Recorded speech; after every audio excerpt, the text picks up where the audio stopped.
Have you ever heard of a beer mile? Well, these past few weeks I actually went to one, and in this video I'm going to tell you all about it. She's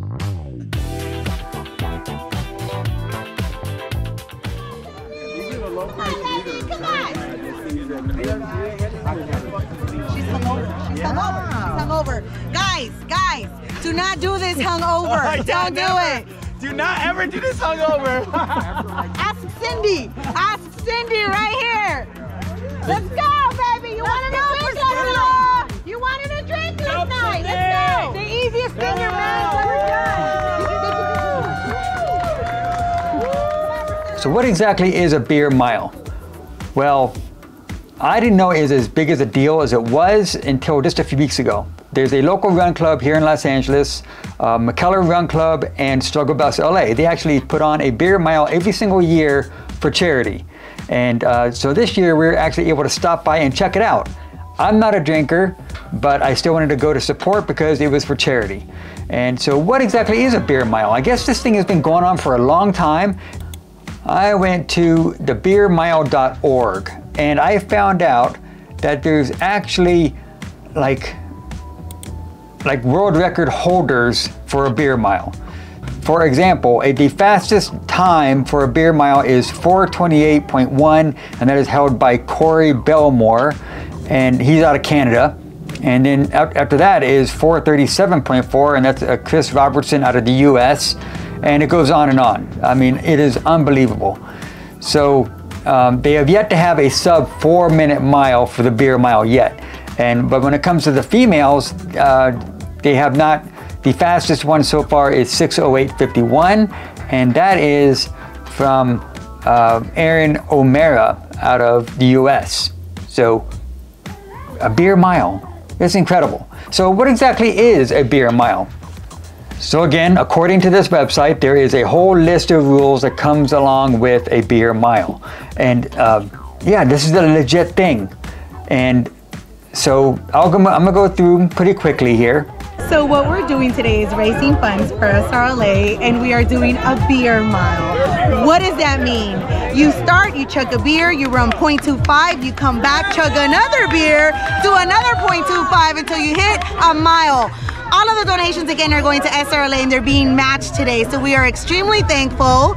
SRLA does not sponsor this, but we will take the money.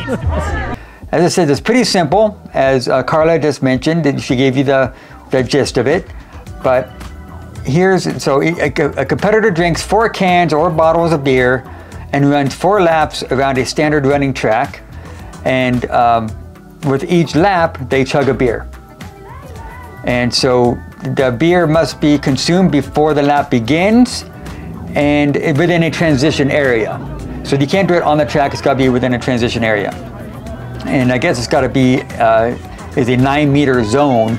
So the one I went to wasn't exactly a sanctioned race, it was just a fun thing for charity. But yeah, they said the area is a 9-meter zone between the starting line for a mile race and a finish line of a 400-meter track.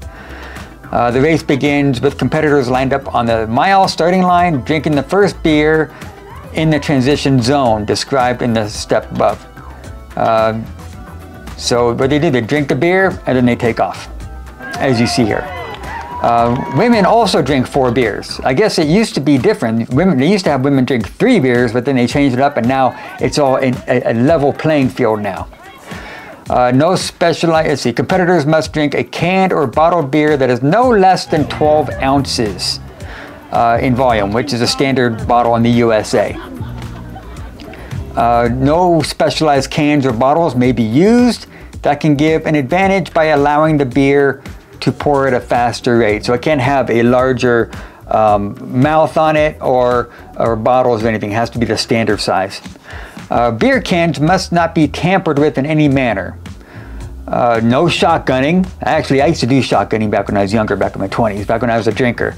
Was never very good at it, so I would not be good at this. But yeah, but you cannot do shotgunning, because I thought about that. I said, you know what, if I was a drinker, I would shotgun the beer and then go, but that's not allowed. You can't puncture the can, you can't use any straws. No aids allowed to speed up the pouring process at all. You just have to do the standard open it, drink it, and that's it.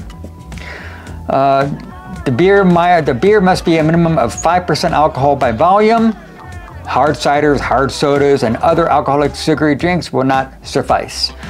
The beer must be fermented alcohol beverage brewed from malted cereal grains and flavored hops. If you're a beer drinker, I guess you know what that stuff means.